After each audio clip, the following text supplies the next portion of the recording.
Hello, everybody. Uh, so, Andrew, right before we started recording, was telling us how we treat our guest stars right. Because thank you so much, Ella, for being here. We love you. We appreciate you. Um, And she is almost he was dead. saying that we treat our guest stars right. Andrew, would you like to say how we treat our guest stars right? We beat them with an inch of their life when they have 1 HP. Mm-hmm.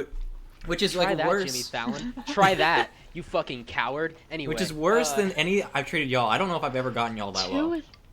I was pretty low Nope. at one point. I was at 5 health at some point, but I don't I will remember say that my when that AC is was. 12.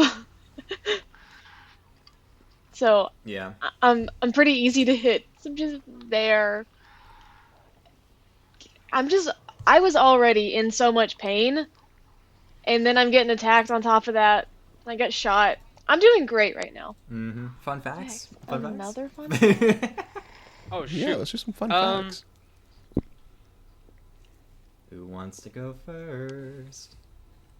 Uh, I have a vague idea of one that I'll make up on the fly, like I usually do. Yeah, I feel that. So when JD was a young elf, it's like 70. It's pretty young. He's like that's still like child form for an elf. Like I think he's like I don't know, probably like 4.5 feet tall by then. Like he's kind of like growing into like above toddler, but not much more. Mm-hmm. Um, not a lurkin shadow, but a plant monster in the woods. He had wandered out too far with some of his friends, and they were like gallivanting through the forests, and a plant monster caught him by the ankle and dragged him toward its lair. Luckily, there was like an adult nearby, and like they cut him loose, but he has a scar stretching from his lower left hip to his spine, where this thing dragged him over a stone, and he's still like very wary of the woods at night. Let me add that to my thing. Hold on. I'm gonna one up you in a minute. Whenever y'all get a look at my character. I mean, like, no, this is like, it's not. I don't want this to be like because it wasn't life changing for him, but he's just like Yeah. that was one of the, you ever like have one of those moments like where your mom's like don't touch the stove and you do and you burn your hand and you're like yeah okay don't touch the stove. Yeah. That was what that was for him. Like all of his family had always been like you need to be careful, you need to be aware, you don't go out alone, and that was the moment for him where he was like oh shit they're all right. It's a key learning experience. It's a growing time. I can do creme Okay. next. If you want to do it. So I'll give you all a choice, because I thought of two. I could either talk about one of the 3 tattoos that Creme canonically has, or I can talk about why she likes why she likes, oh my gosh. KJ over JK. Yes, why she likes KJ over JK. Tattoos are fun. So Creme has a tattoo of, it's on like her like side area, but the lower section of your side, right above your hip, and it is the recipe for how to make their family signature poison.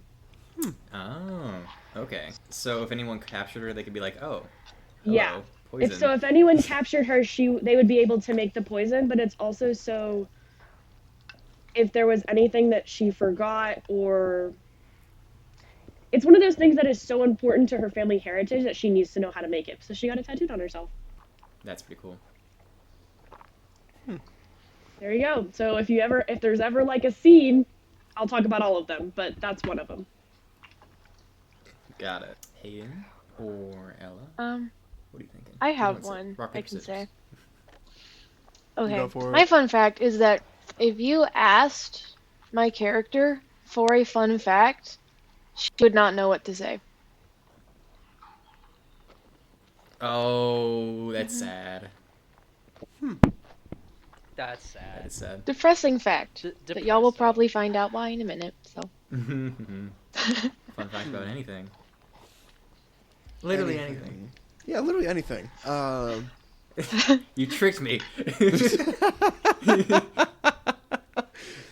I think that anything has, during the time at the university, I think that they have been trying to learn how to cook.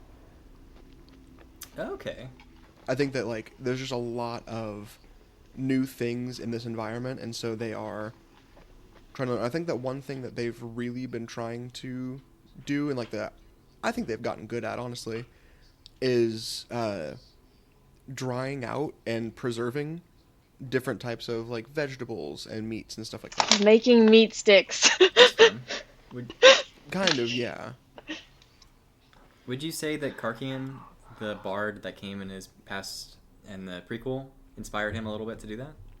Yes, absolutely. I think that like seeing that want to cook with like foreign ingredients is something that anything kind of admired, and so wanted to explore that. Pretty cool. himself. I like it.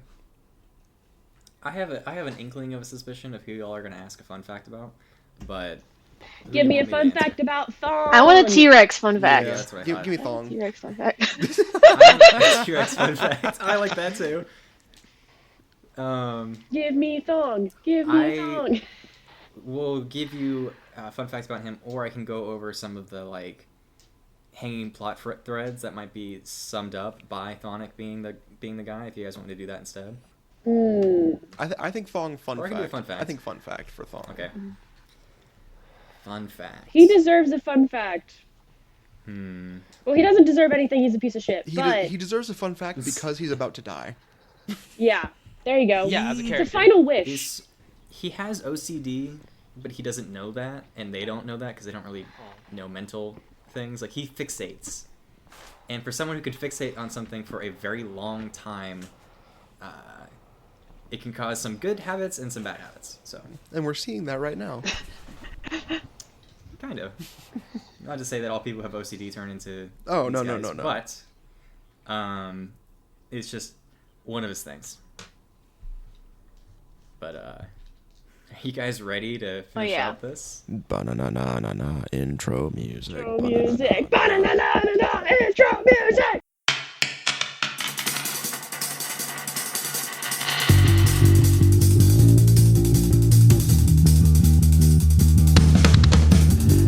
Just your average kind of scholars in a world of mystery and sacred altars. Together we will make it through. Together we will find the truth. Class is in session and with zero direction, we're gonna pass the test. Draconic aggression and ghostly possession. College really is the best. The odds are stacked against us, and our GPAs should not be discussed. I promise I will educate until I graduate.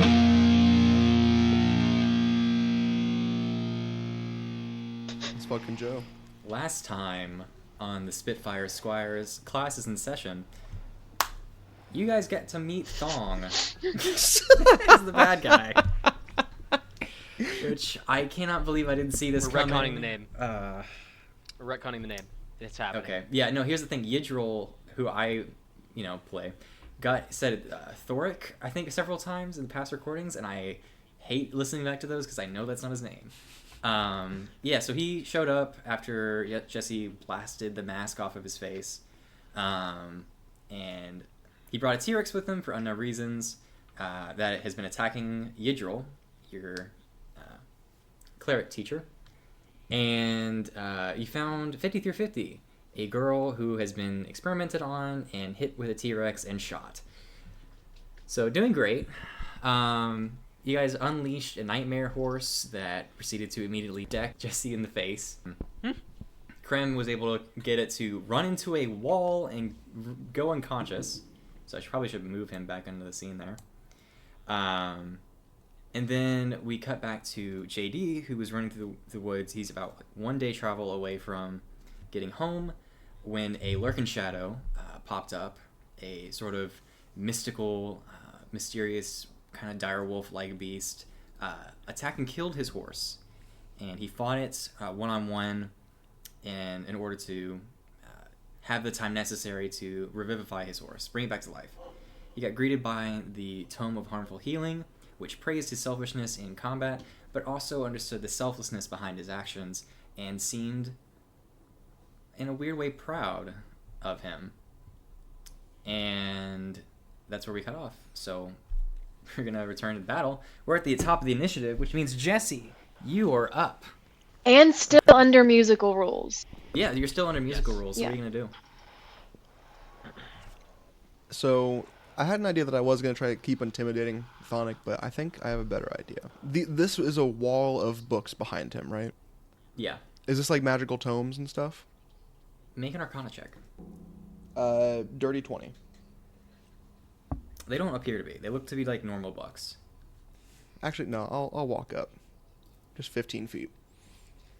I'm going to look at Thonic and sing. Is this your life work? Do you want our help? Is this your intention? Then stop this, you whelp.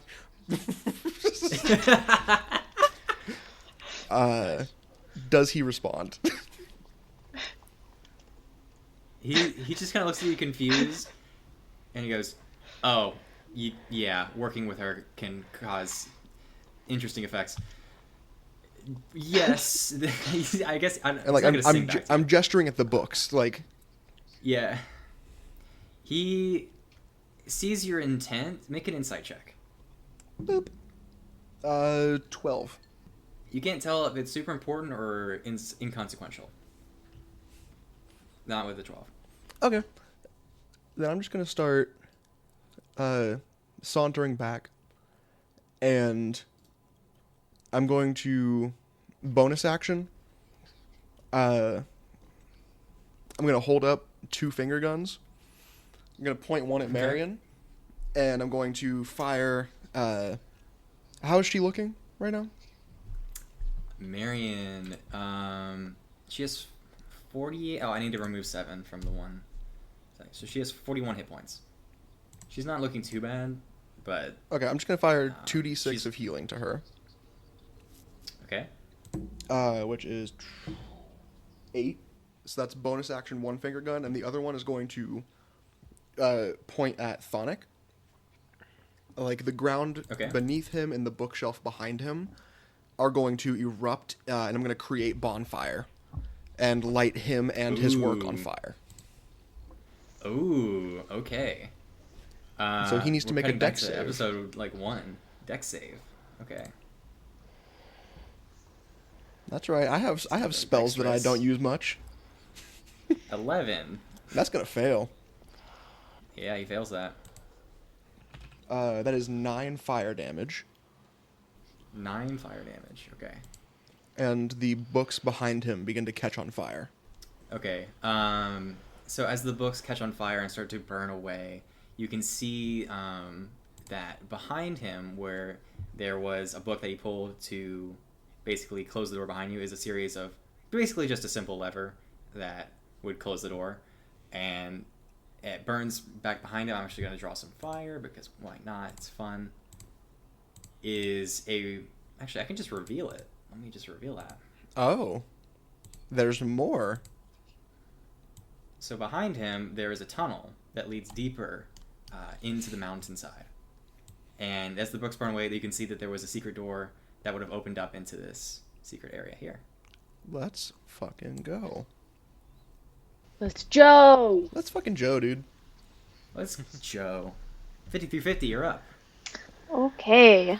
She screams in pain again, and another wave happens. Okay. Marion needs to make a con save. She will. Let's see if she rolled another natural 20 like last time. Oh my god. She got 13. She fails. Oh, okay. Marion poofs out of existence for a second.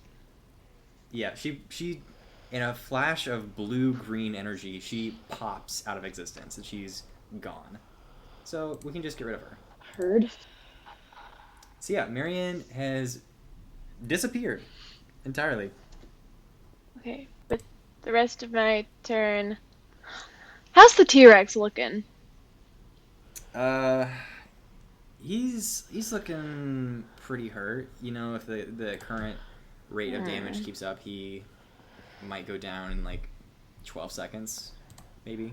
Okay, so you see her just kind of struggle, like laying on her back to even lift up a hand as she starts muttering something again. And right on top of the T-Rex, you start to see something, some like ball of light start emitting, and then it just fizzles out because I rolled a natural 1 on my attack. Oh, no. Man, your luck has not been good. Is there anything else you'd like to do? Your cover of Marion is gone. You said it was an action to pull anything out? Take the bullet out, yeah. Or to pull a dimensional shard out if you wanted to do that. I was gonna try and one-hit the T-Rex, but that was an action to fail to cast a spell, so I cannot do anything else. Okay. Would you like to use your movement? Gauging her physical situation, I feel like it would be too painful for her to move anywhere. Are you sure? Like, I'll try to scooch back a little bit I away could say from half the movement T-Rex. if you want to do that. Okay, yeah, I'll try to scooch back from the T-Rex a little bit. Okay. But she's still, like, laying on the ground. She kind of pulled herself back. That's my turn. Okay. Okay, so now it's Yidril's turn. I don't believe Spirit Guardian is a concentration spell. It is not, because it just gets summoned in. And then Spiritual Weapon is also not a concentration spell either. Okay, he's going to cast Cure Wounds on you, 53 of 50. That's a touch spell. Fuck, it is. You know what? He's going to see a student in danger. He's going to move out of the T-Rex's range and take an opportunity attack to move over to you. So he's going to run over to you. T-Rex is going to make an opportunity attack. It's just going to make, let's just say, a tail attack. Rolled a nat 1 on the attack. So Yidril sees this tail coming, epically jumps over the tail like an action hero. Like someone who's on Wipeout who sees one of those things coming towards it and he jumps over it just in time. Rolls like an epic hero and reaches out and casts Cure Wounds on you. I would say she's just narratively actively trying to avoid being touched by anyone, but he manages to get her. Yeah. I'm going to say 4th level. See, 48 plus 9. You take 21 points of healing, and he's going to make an attack with the spiritual weapon. 17 will hit. T-Rex takes another 10 points of damage. As this script vanishes and turns back into a normal Peace and War book, and the T-Rex is frustrated and confused and might be looking for a new target now, but we'll see. Thonic, who's on fire, I guess, would have to move out of it, or does he have to use an action to, like, put out the fire, or... You create a bonfire on the ground. It's basically you see within range. Until it ends, it fills a 5-foot cube. Any creature, dexterity save, saving throw when it enters the bonfire space for the first time on a turn, or ends its turn there.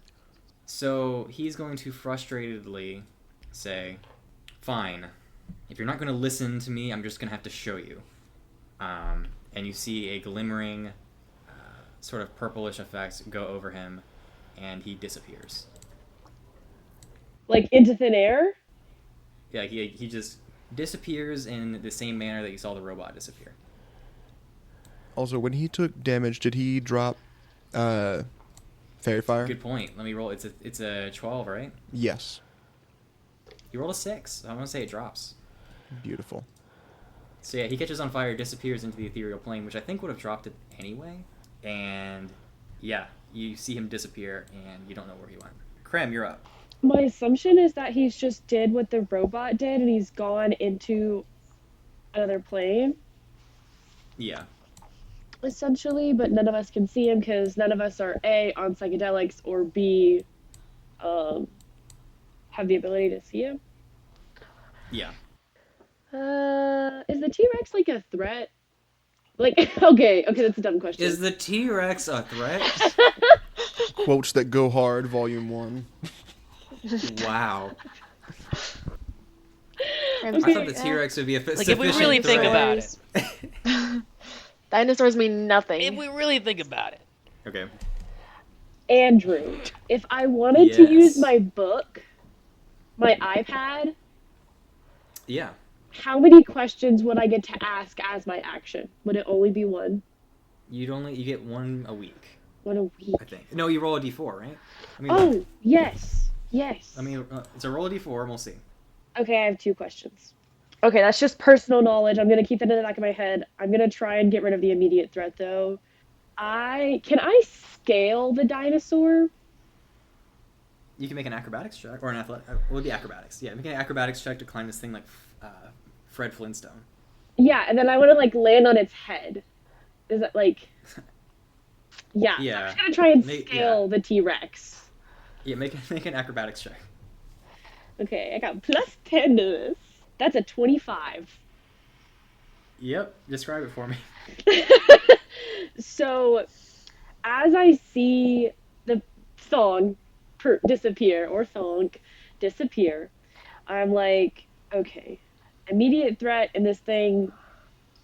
I decide that the best course of action is to scale this T-Rex. So, in a very swift motion, almost like a flash of light, but dark. Mm-hmm. Because you're watching her clothing, she grips on the different individual spikes that are coming out of the T-Rex and using its scales and clawing up the front, or the back, crawling up the back of it, and landing where her feet are like hanging off the corners of the T-Rex's mouth. So like where the T-Rex's mouth is open, that corner, her feet are hanging like right about there. That's where she's sitting. Okay. Now that she's up there, and she's gonna take 2 daggers in each hand and stab it into the T-Rex's eyes. You damn it. More blinding attacks. Okay, make your attack. Yeah. Okay. No one's allowed to see. We're taking your vision. His eyes are so small anyway. That's gonna be a Yes, like, dirty 20. Does a proportionally. dirty 20 hit? As established on eye hitting things, yeah, that'll hit. This is the bane of my existence. Stop giving things eyes. Oh yeah, let me just stop doing that. Or if you wanted to make it more challenging, make a creature that doesn't rely on sight. Well, he did that. I did. The host. Oh damn. And you hated it for that reason. We killed Yeah, that I bitch did. anyway. Okay, well anyway, so now Krim has both dagger. Wait, do I have to roll again for the other hand? Wait, what? Yeah, you're making 2 attacks because you Okay. have 2 weapon fighting. So Okay. you can attack once and then you can attack. It should say in your character thing like how Andrew. many actions you can take. Andrew, I'm sorry. Oh my god. Because I just What? rolled a natural 20. Plus Uh, 7! uh, Plus 7, so a 27! Woo! And Andrew. Yeah. Andrew, okay. I Would have a this count as question. sneak attack? Yeah. Here's the thing: are you engaged with your? There's not an ally engaged with it right now. But after the and first you're not hit, exactly hidden.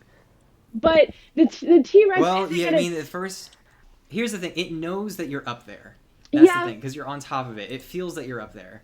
yeah, So I feel okay. like it wouldn't do. No, I don't think that would be a sneak attack. I'm sorry. Okay, that's fine. No, that's fine. I still succeed. It still takes damage. It's still gonna be blinded.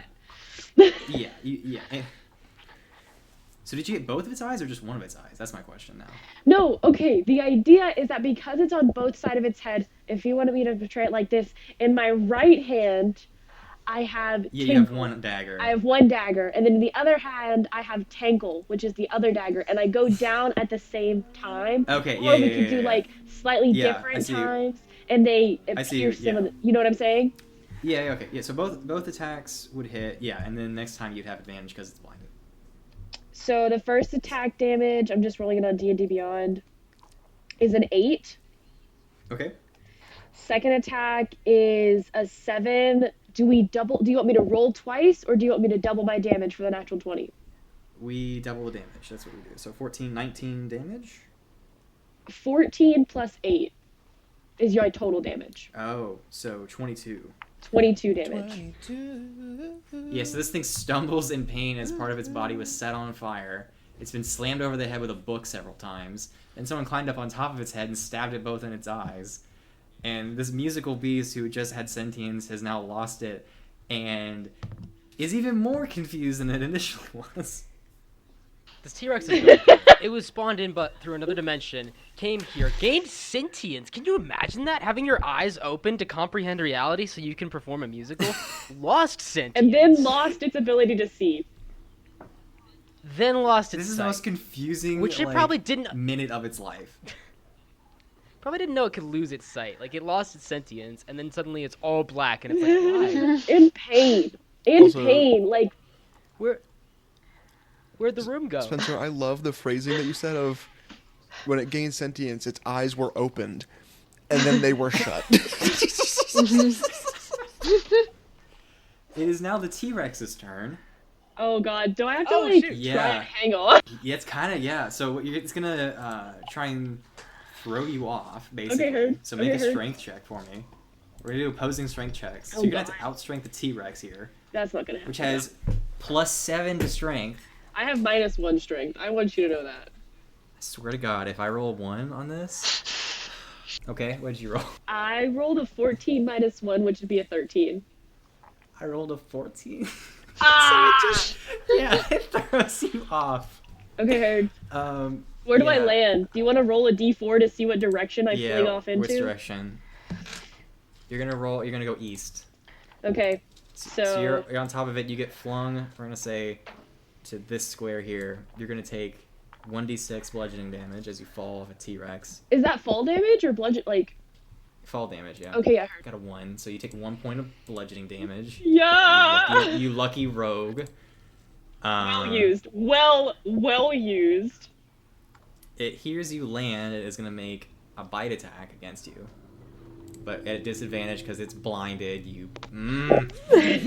But it still has a lot to hit, so How's it looking, by the way? it's looking bad. Oh my god, I rolled a 3 and a 1. So yeah, you get thrown onto the ground and you basically back somersault away from these. It tries to bite you like twice, and you basically back somersault like away from it as it clamps down, searching desperately to find the person who took its eyes. I'm gonna say that I like hid, but I'm gonna somersault behind Actually- this pillar. If that's okay. It has multi attack. So Okay, that was heard. the first attack. Her, go ahead. I have disadvantage, so I rolled a 14 plus 10, but it was a 6, so I rolled 16 plus 10. Does a 16 hit? A 16 does hit. My AC is 15. Okay, let me see here. Andrew, I wanted to tell you something right now. I was running a session the other day for the guys, and Mhm. I was doing so bad as the villain in combat that everyone started giving pity to me as the DM and was making themselves open targets for me to hit because I was just That's- rolling terribly. I'm very sorry for you for 2 reasons. One, because of that circumstance. Also, you're about to take 4d12 plus 7 piercing damage. Okay, her, go ahead. So, I'm sorry for Wait, that as well. 4d12 plus 7? That's right. Yep. Get that uncanny dodge ready. Yeah, that uncanny dodge is ready. Half damage, so half whatever You you take roll. 31 plus 7, so 38 points of damage. What's that As the halved? T-Rex, That halved 38 is halves? 19. Yeah, 19. Uncanny dodge, baby. so you take 19 points of piercing damage and are grappled and restrained. Am I Oh, in its wait, mouth? no. Yeah, you're in its mouth. It bites through the pillar, grabs onto you, does all that damage. It's probably how you got uncanny dodge, to happen. So you Yeah. got a pillar in the way first. So yeah, you're restrained and are in the T-Rex's mouth. Okay, y'all need to kill this thing so it doesn't hurt me anymore. Is the T-Rex a threat, she asked? Meanwhile, Marion, who got disappeared and sent to the Feywild, Oh yeah, I was wondering about that. she appears in the Feywild and is looking around super confused. We're gonna roll a d20 and see if anything finds her. a 9. I think that's lucky enough. It's not a very hard check. It was going to be like if a 5 or lower, something stumbles upon her. So she sees the majesty of the Feywild and is super confused. I think, Jesse, you're up. Okay. I mean, I don't know where he went. Yeah. I have no clue where Thonic went. When he activated that, did the fire, like, trail in any specific direction to show, like, which way he might have gone, or... Good question. I don't know what check that would even be. Would it be, like, To see if you perception notice or that. investigation? I guess perception, because... And I have... Yeah, perception. And I have disadvantage on this. Okay, 13. 13. You saw it go off in toward the right in this direction. Okay. And he said, if you don't see my plan, I'll show you, or something like that? Yeah. Is there anything, like, with that 13 that I noticed could be important in this area? Is there anything that he might be going for? Not particularly, I don't think. Okay. Then, Krem being inside the T-Rex's mouth kind of changes my plan a little bit. Sentences spoken on a D&D podcast. Yeah. I was going to try to create bonfire in its mouth, but... Sorry, bro. with a... Wasn't my intent. You still can. Yeah, No but now, thanks. now there's a Krem in there. So I don't...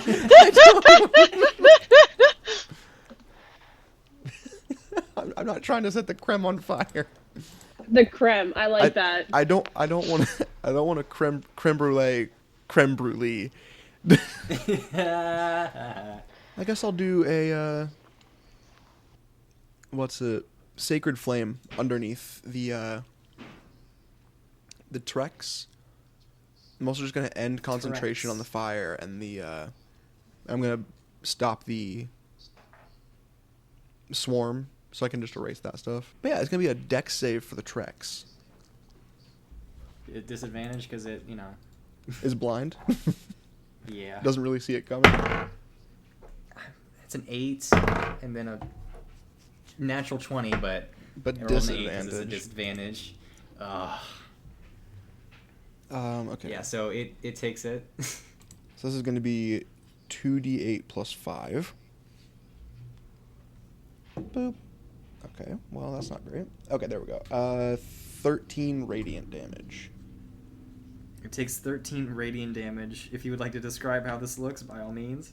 No, I think that it's one of those, like, it goes in, I see it bite through the pillar at Kryman, like, almost trying to intercede the flame between them. I think I wind up hitting it in, like, the back of the head. Okay. With the fire. And then I'm just going to put, since I can't see Krem, I'm going to bonus action put 2d6 of my healing into myself. Okay. Heal for 5. This is Dungeons and Dinosaurs now. Oh, hell yeah. That's what the title of this episode is going to be, Dungeons and Dinosaurs. I fucking love that, please.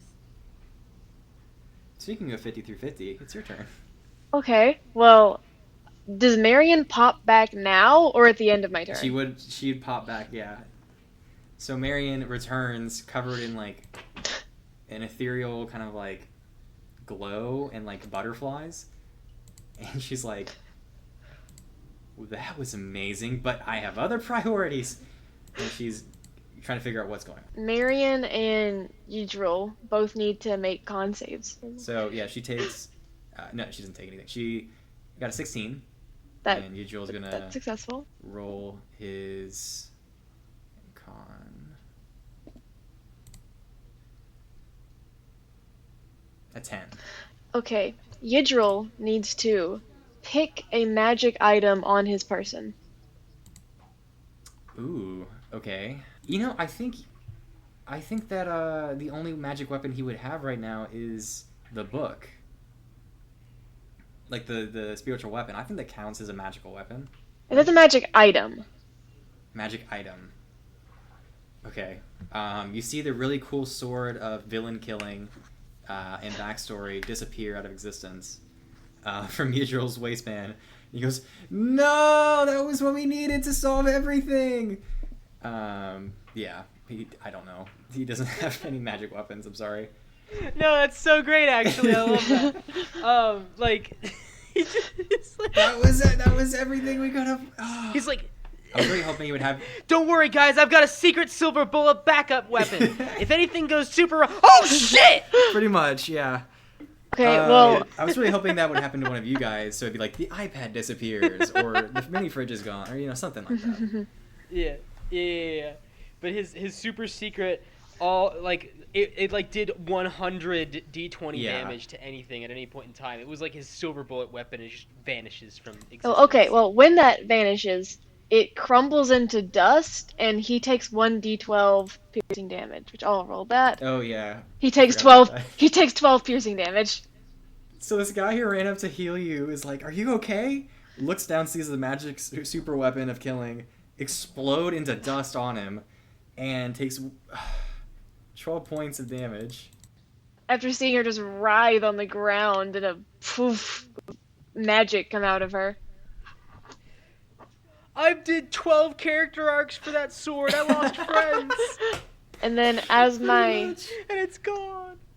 for my action, I want to try to get one of the shards out of my leg. Easy. Yeah, you pull it out, and the thick, viscous black blood flows out of you. But you feel satisfied knowing that's no longer, piercing your body. Yidril is also going to pull one out of you, and he's going to use his bonus action to attack the T-Rex again. Now that he doesn't have his super mega weapon of killing things. He takes 7 points of damage, and I guess he's going to move. I guess the Guardian Spirit's going to move, the Guardian of Faith. However, what you see next is Thonic reappears into existence, and he's going to fire off at Marion and Yidril, and then he's going to choose you, Jesse, even though it's a harder thing to hit. And also, what pops up beside him, you notice a couple things. You see the Shield Guardian reappears in the space next to him. And he's holding on to an orb. If anybody would like to make an investigation check to figure out what the orb's about, you can. I'll check it out. I'll Alright, make an investigate too investigation if you're okay with From that. the T-Rex mouth. Yeah, go ahead. Well, what else am I supposed to do? Die. Ha ha ha ha ha. Can I investigate? got a yes or no? 3. Yeah, go ahead. What? Got a 3. A 3? You don't know. It's probably not important. I got a 17 plus 8. 25. So, you see, Krem, from your heightened vantage point, the orb sort of glimmers. And within it, you can see the person who appeared in a portrait a very long time ago, Professor Laughingheart, sealed within it. And as quickly as it was in his hands, he basically does a fushigi trick with it, and it disappears once again. And he says, "She wouldn't help me. She said it was part of our duty. She said there was nothing that could be done, that she had seen everything. And so, using her power, I'm going to prove her wrong. So, if you want to get her back, if you want to get your mother back, Krem, join me, and I'll show you everything that you've been missing." And he's going to fire off at everybody, pretty much. Fuck. Does the 13 hit you, Jesse? No. Okay. He's going to attack against Yidril. An 18 plus 6. He's going to make this a dazing shot, which means that the creature must make a con saving throw or it has disadvantage on its next thing. So it's kind of like a stunning strike against him, and he's going to take 10 points of piercing damage as Yidril gets struck in the neck by one of these bullets. And then the next one's going to go after Marion. Is he going to make it another piercing shot? Because you were right behind him. Actually, Yidril's right behind him. So yeah, I think he's going to make it a piercing shot. 6 points of damage to Marion and to Yidril. And I'm going to roll initiative for the robot. And it actually is going right after him, surprisingly. So it's going to move, I guess, towards you, Jesse. So, and it's going to make its attack against you. It's a 19 to hit and a natural 1. The 19 will hit. Yeah, 19 will hit. Yeah, so you take 8 points of bludgeoning damage as it raises its fist to attack you. The Nightmare's unconscious. Krem, you're in a T-Rex. Make a strength saving throw for me, or strength check, I believe, to see if you can break the grapple. Let me see if I have anything. I mean, really, if you just make an attack. Yeah, you can still hit it. Like, it's very close to death. It doesn't mean you can't attack it. Yeah. Because grapple doesn't make you have disadvantage on attacks, so. Yeah, but how injured is it? Is it injured enough that... It looks really, really bad. Okay, yeah, I'll literally do one of those moves where, like, I pull a sword out from, like, my leg or a dagger, or, like, I have it somewhere on me, and I'm gonna try and push the sword through the roof of its mouth. Okay, make an attack roll for me. Okay, so it's a 16 plus 7. Yeah, that'll hit. 23? 22? How would you like to do this? Okay, so I'm going to... In a struggle, I feel really trapped. For some reason, my arms and shoulders are still free. Like, wherever it's clamped down, I still have ability to get to my sword. I take this sword, I put my hand on the bottom of the hilt, and stick it straight through the mouth of the T-Rex, so that all you can see is the tip of the sword coming out in between its eyes that have been gouged with my daggers. That's badass. And then as it falls to the ground, dying, I'm gonna take creative liberty Okay. and say that I jump out before I hit the floor with it. Can I have you make an acrobatics check to Oh, see if you do can this? surely try. Yeah. Okay, like, I rolled an 8, but I have plus 10, so that's an 18. Yeah. So yeah, a bunch of the teeth release from you as it sticks out its tongue in a depressing cartoon death. The sword piercing through its eye that used to be there. It falls down onto the table, kind of close to where her blood is. You see the blood start to seep in with the T-Rexes. And you are now, I want to say, like, here. So JD, you finally make it to your home, which I don't know if we've ever actually given it a name. Have we given it a name? Would you like to give it a name? Oh gosh, what would they call it? I think I think it would have an elvish name that I would have to take more time to come up with, but like the name that they tell people about, like when like the names on maps that people can read in common are just Arborwood. Arborwood. I like it. All right. As you venture into Arborwood, I would like you to make a survival check with advantage because you know the area. It's a 12 on the first one, and a 21 on the second one. That's more All right. accurate. You, expertly knowing these paths, venture in with Riker through the woods, dodging and weaving through the complicated network of trees and roots. You avoid vines as best you can. You avoid traps set by lurking creatures. And as you begin to see the light of your hometown growing brighter, you see Rennick at the gate, hurrying you in. Go! Go! Now! She needs your help. All right, yep. I rush into the woods. I rush in through, past the houses up in the trees and the houses on the ground, ladders, elves that probably haven't seen me in months and are trying to speak to me. I don't know how public Ellie's situation is. Maybe you can tell me. I would say it's known about, but she's been... It's more of like we just haven't seen her in a while, and every once in a while people are like, hey, is she still okay? Yeah. Yeah. So people are probably like trying to stop him and talk to him, and he's literally like shoving them out of the way as he's galloping toward where he knows the infirmary is in the village. Yeah. Okay. You venture in through the more advanced version of the Ewok town from Return of the Jedi. Actually, retcon Okay. just really quick. I yell to Rennick. I'm like, Rennick, gather every spellcaster you can and meet me there. Oh, okay. They're probably already there, but I'll try. You venture in you find a place. You don't even like rein your horse up. You just kind of throw the reins off and yell at someone to put it up. You clamber up the side of, was it be a ladder, or would it be like a stairwell that wraps around the tree, or what? I think the infirmary is one of the few things that is actually on the... Okay, so you venture inside of a tree that's still alive but has been sort of Yoda style. I keep making references to Star Wars. Yoda style being lived in while also still being alive. You rush in. There is a light wrapped in leaves above Ellie. There, weak in bed.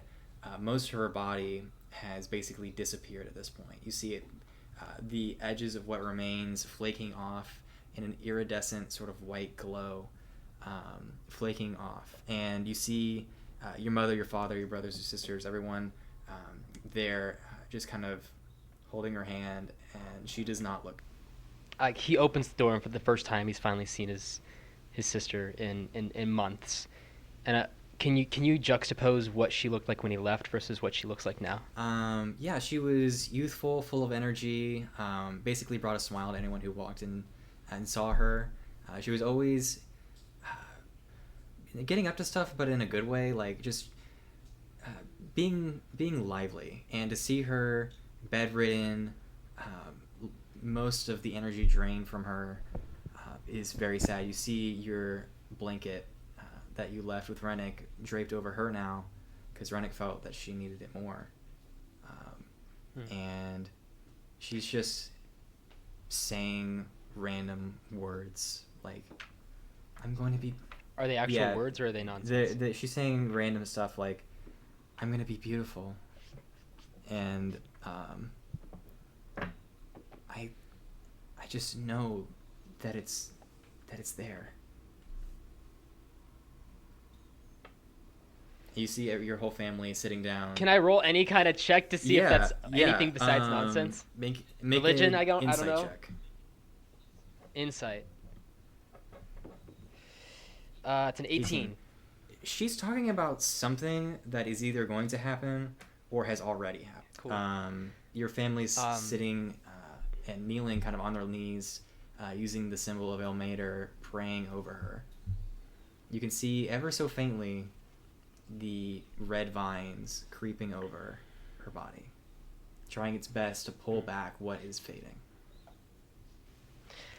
I just for the listeners, before I go and do actions as JD, I picture Ellie like Meredith from Brave, this bright, cheerful, mischievous person, full of vivacity, full of life, as she flits to and for like back and forth through trees, and like she always gets into places and scares people and laughs, and like was legitimately this just force of joy in the village. I think the village is generally a pretty serious place, but Ellie was one of the few people who could kind of cut through that, no matter who she was talking to, from elders to peers, and that's why her and JD kind of got along so well, because she was like, for lack of a better way to say this, they just brought joy to each other. They had synergy, and back to the scene in the room, he like reaches deep into his cloak and pulls out his own holy symbol, and then hesitates for a second, and then lets it drop back into his cloak and pulls off the smaller, much less ornate symbol that he keeps tied around his wrist that Ellie gave to him decades ago. And he like crashes to his knees at her bedside and like leans over, and he's like, Ellie, hey, JD, I'm back. I made it back. I'm here. And he like puts his hand against her face, and he's like trying to like smile and reassure her, and he's like, everything's gonna be all right. Big bro's back. How do you make it in time? What have we done? What's going on? Tell me. You see one of the older elves who has taken position as sort of like head cleric, sort of religious figure as well.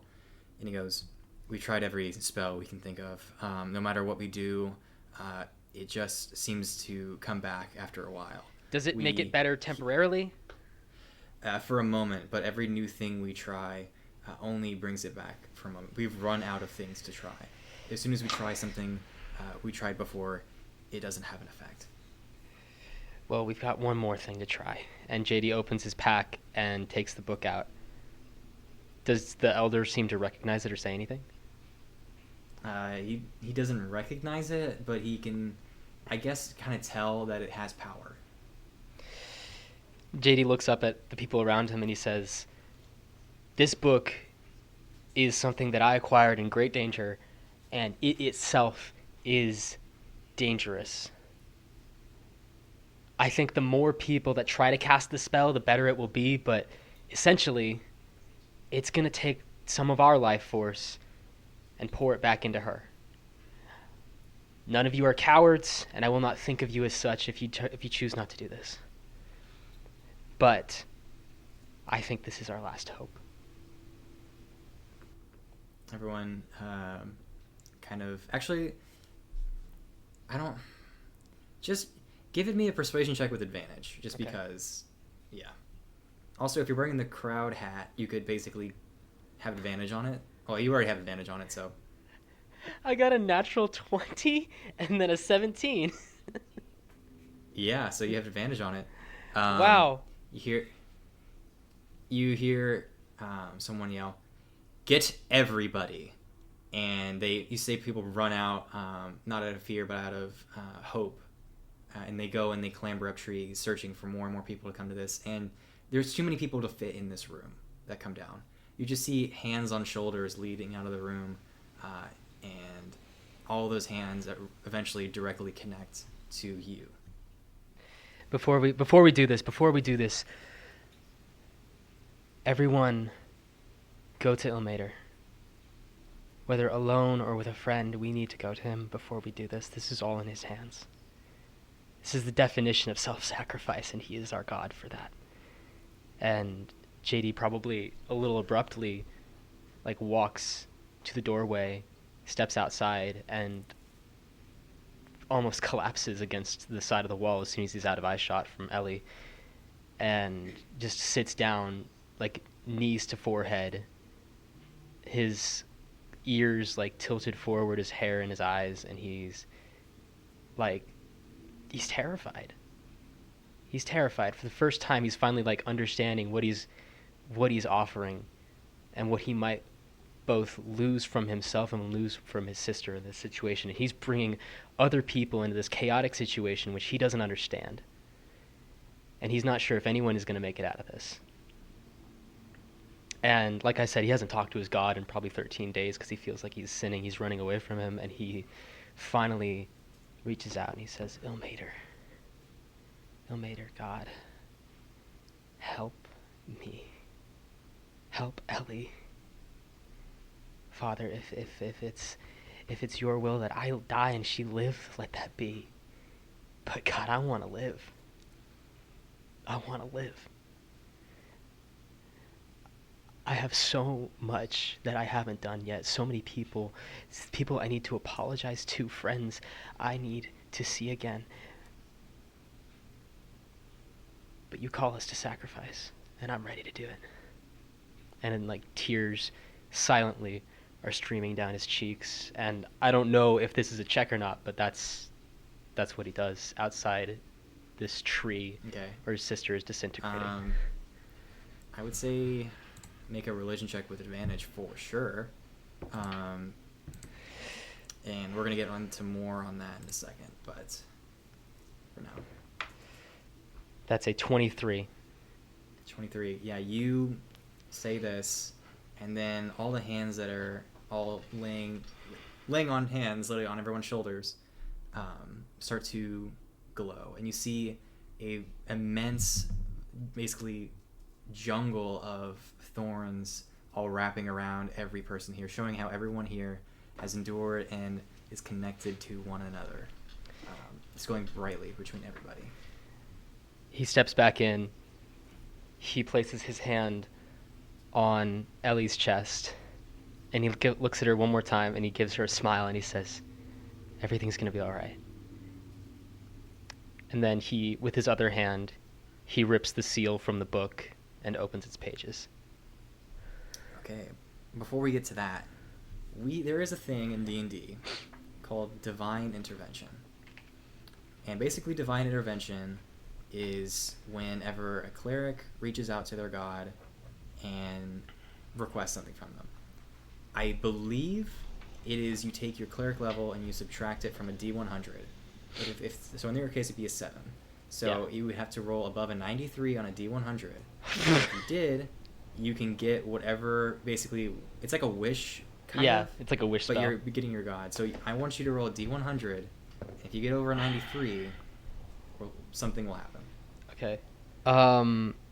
Wait. What is this? I don't know what this is. Okay. Is it 2 zeros or what is it? No, it's I think it's a 66 on the first. Was this 66. advantage or is this straight up? It's just straight up. Okay, 66. So yeah, you feel this power course and wrap around Ellie, and it's holding her there, but it isn't enough to bring her back fully. So you rip the seal off of the book, and since you have shown yourself to be selfless in nature and have proven that you align with the spell's intent, I would like you to make an Arcana check with advantage. Where's Arcana? Oh, Arcana's +1. Sick. Oh, that's not a good start, please. Please.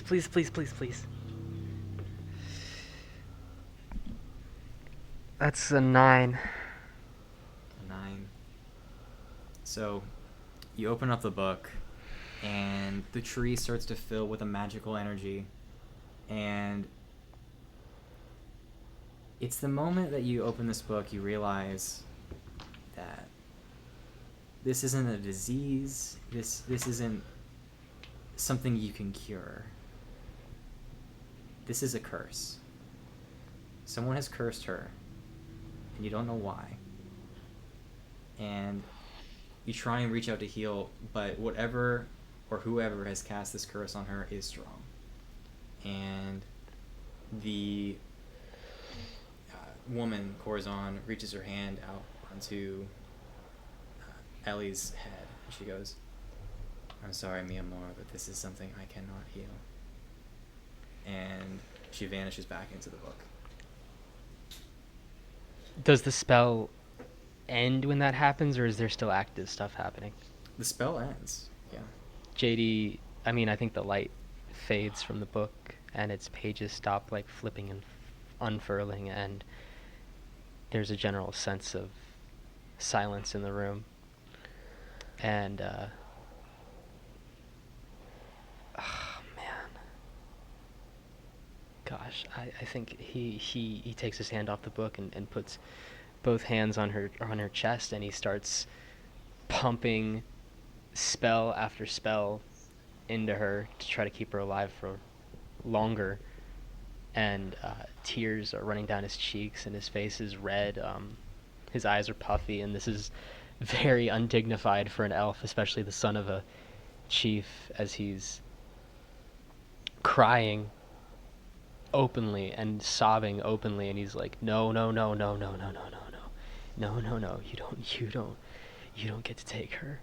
You don't get to have her. She's here. She has so much left. I will not.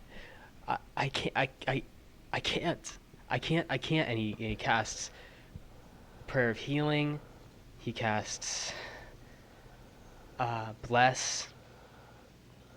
He tries to give her advantage against saving rolls and anything that can give her a chance to fight against this curse.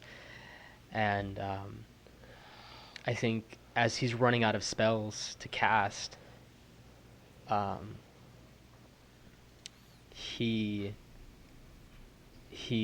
sniffles, and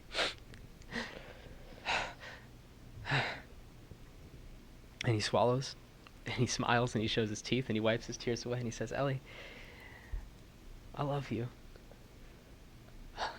I love you so much."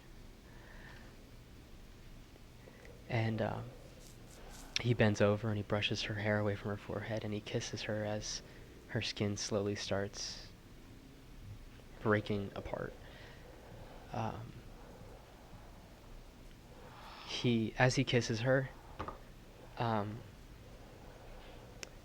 he tries one last thing to see if it can buy him any time. And he casts Gentle Repose,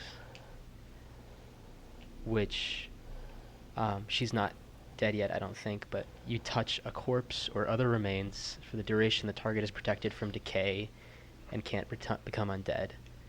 It extends the time limit on raising the target from the dead, since days spent under the influence of the spell don't count against the time limit of spells such as Raise the Dead. So, I just decided to roll a d20 to see if she could, hold on a little bit longer. And I want you to believe me when I say this, but I rolled a natural 20. And yeah, I've been looking at this die as you've been talking to me, like just trying to, holy shit, I cannot believe I rolled that. So you put all of this healing into her, and she doesn't fully return to normal, but her mind clears. And you can see the light in her eyes start to return, and she turns to you. JD, you brought me back from where I was headed, and that's the first someone's done that for me. I think I know where I'm going. Where are you going, little one? I'm going to the Feywild.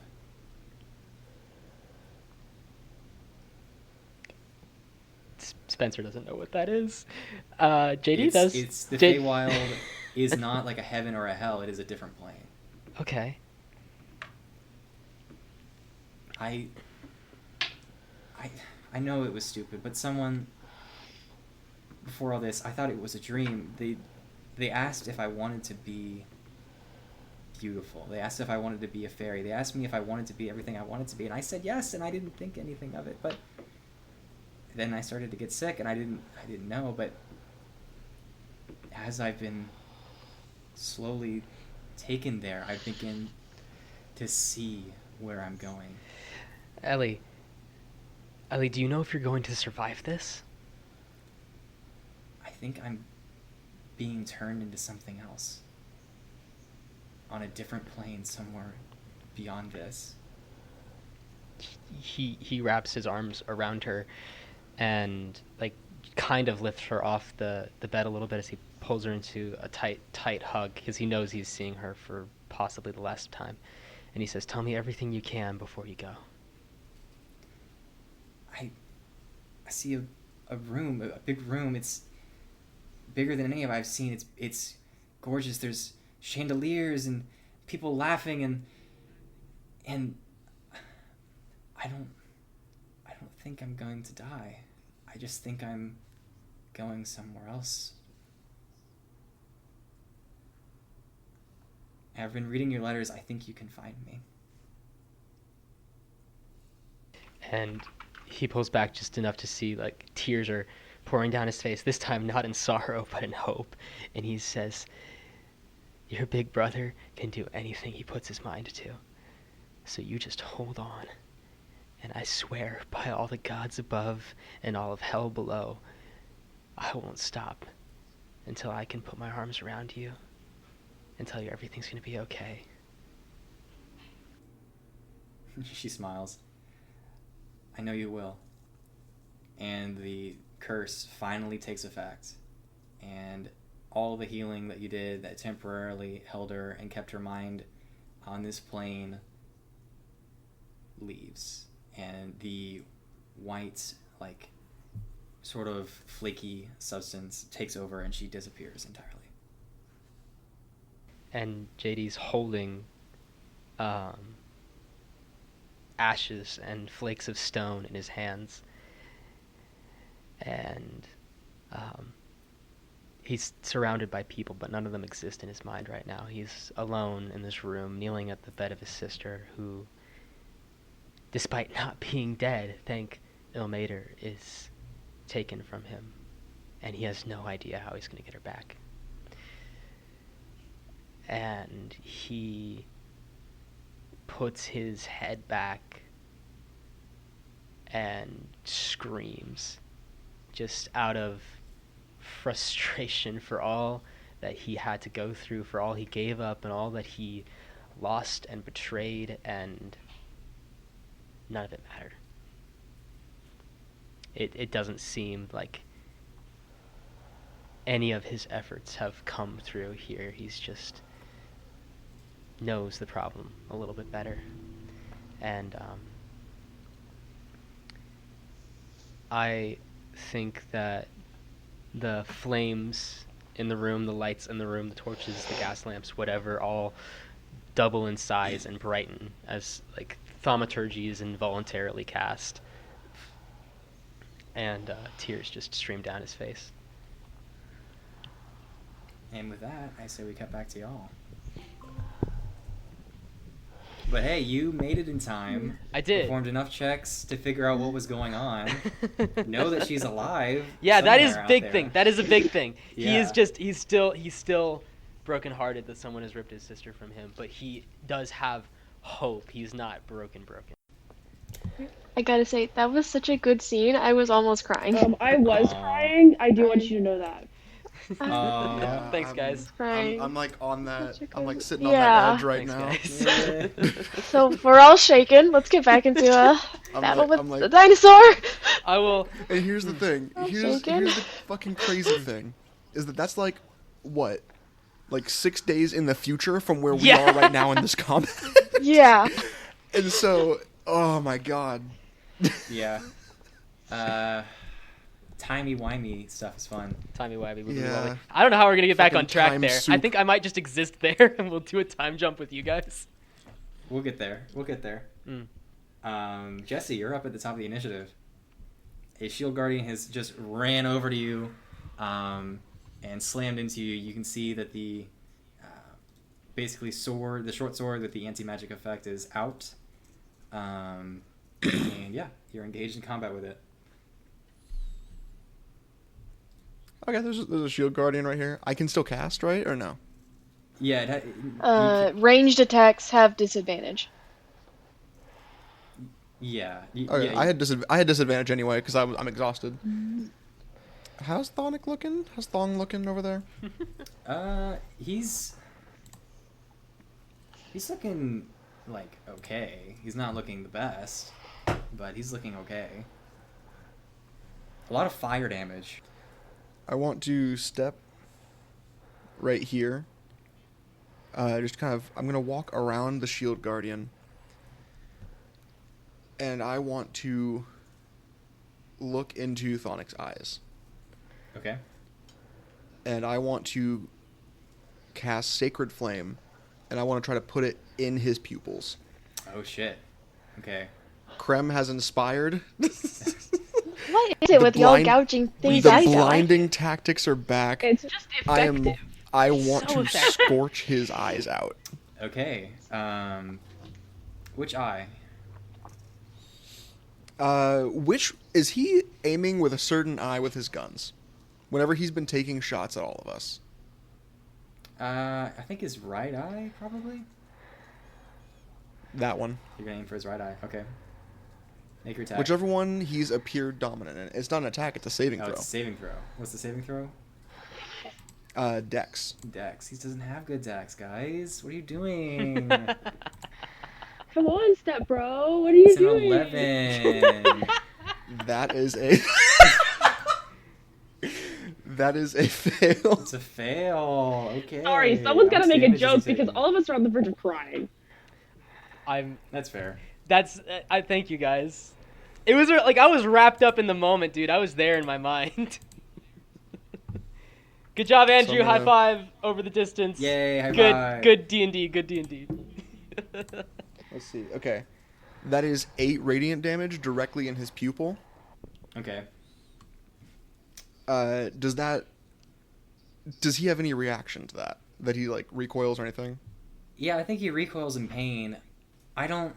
Here's the thing. I just don't know if that, like, permanently, like, takes an eyeball out is the thing. Oh, no. I don't think it would take out... But does it, like, temporarily blind that eye? Yeah, I feel like that, yeah. Because a big flash of light and flame gets sent onto your right side of your face. I'd say so. So he takes... I'm gonna look at him and I'm gonna say... Keep shooting, I keep blinding you. I will take both your eyes before this fight is over.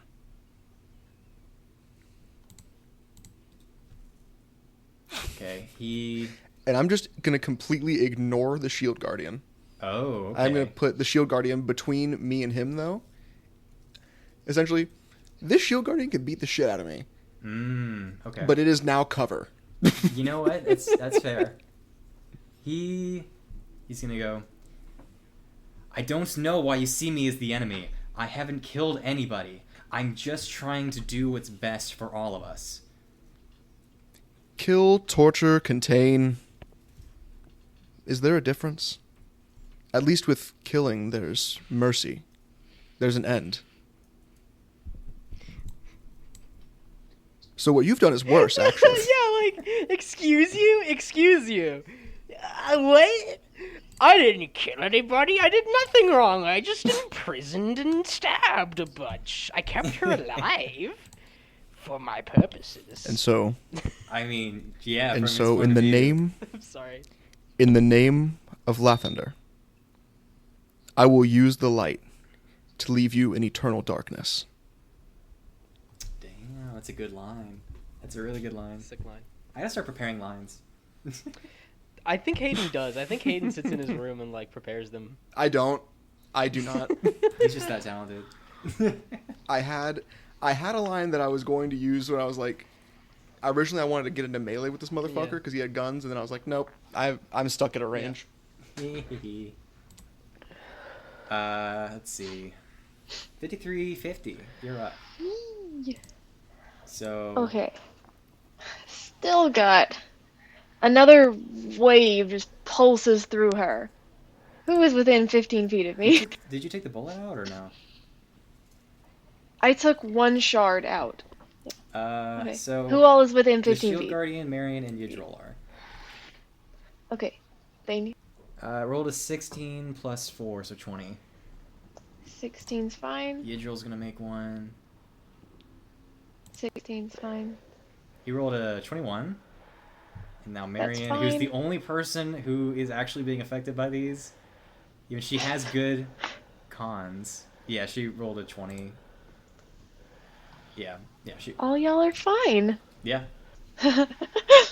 Okay, so I'm going to assume that she has a shard in each arm, and then one, like, right below, like, her neck. Okay.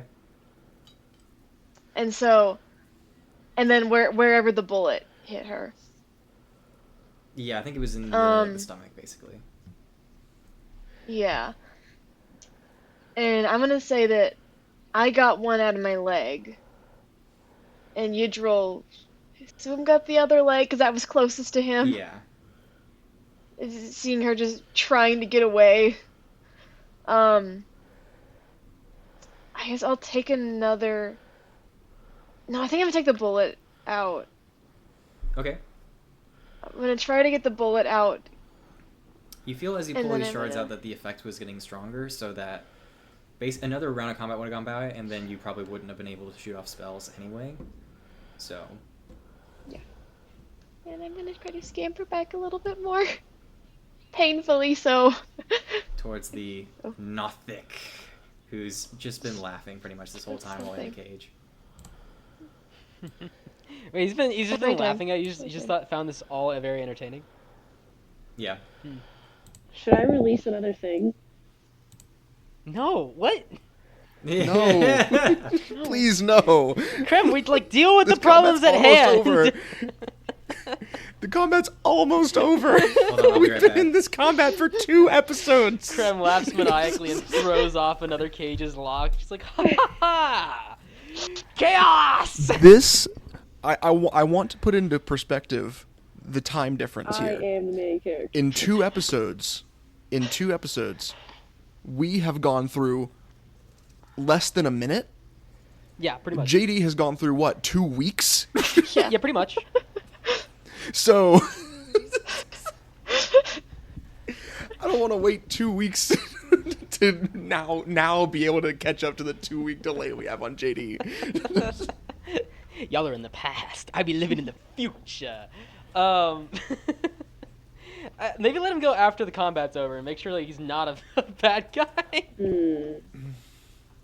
I like how Andrew just aesthetically put this shit in the room. He was just like, here's some guys behind cages, and Krem was just like, I'm gonna let these suckers out, man.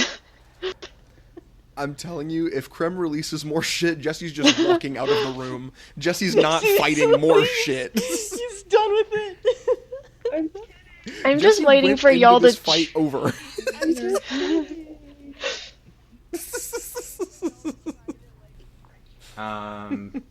So, is your turn over, or are you okay? I moved and I have nothing I can do as a bonus action. Okay. Yidril, who keeps seeing you scoot away, even though he's trying to help you, what's he gonna do? How hurt are you? Hit point wise, I'm okay, but visually, Yeah. I'm still very hurt. Jesse, how you looking? Jesse's over half. He's over half. Okay. Can I look to Yidril? Yeah, if you want to. Can I try to like tell him? Yidril, damage management. Let's just take care of the problem first, please. You're going to die. Priorities. They're gonna kill us. Okay. With that, he's going to. Fuck! Don't ask Krim how hurt she is. Okay, heard. Oh well, I was asking everybody. All right. Krem, how are you looking? Pretty bad? No, it's fine. It's fine. I'll be fine. You took 40-12. Yeah, you probably are looking good. I guess he's gonna run over to you and heal you because he doesn't have any long distance healing, which is my bad. Thanks, bro. Yeah. What do I get? So Homeboy. you get. Oh boy. That was to DM, not to Yidril. You get 31 points of healing. Yeah! Let's You're go! I'm feeling great! He's gonna move the spiritual weapon over to Thonic and make an attack against Thonic. Actually, 5, 10, 15, 20. Yeah, he can just get there. Yidril's trying his best, guys. Yidril's doing great. Does 6 damage. Do we want combat to be over, or do I release another creature? He's gonna say, Thonic, Crap! what are you doing? You're supposed to be helping students, not killing and injuring and torturing and doing all these things. And you have Professor Laughingheart? What is wrong with you? And The gravity of the situation is ruined by Krem being like, what do I release? Intrusive thoughts? Anyway. And Thonic goes, you were always the passive, naive type. The one who would let anything go despite seeing wrong right in front of you. And also you got my name wrong. A bunch. So basically he hits him and then you see Thonic disappear again. The Shield Guardian is going to go now. He's going to make an attack against... Actually, yeah. Yeah, I was like, why isn't Marion gone in a bit? And I realized because she keeps getting sent to different planes. I was like, what? Hold on. She just keeps getting booped out of Yeah. the fucking world for a minute. Yeah.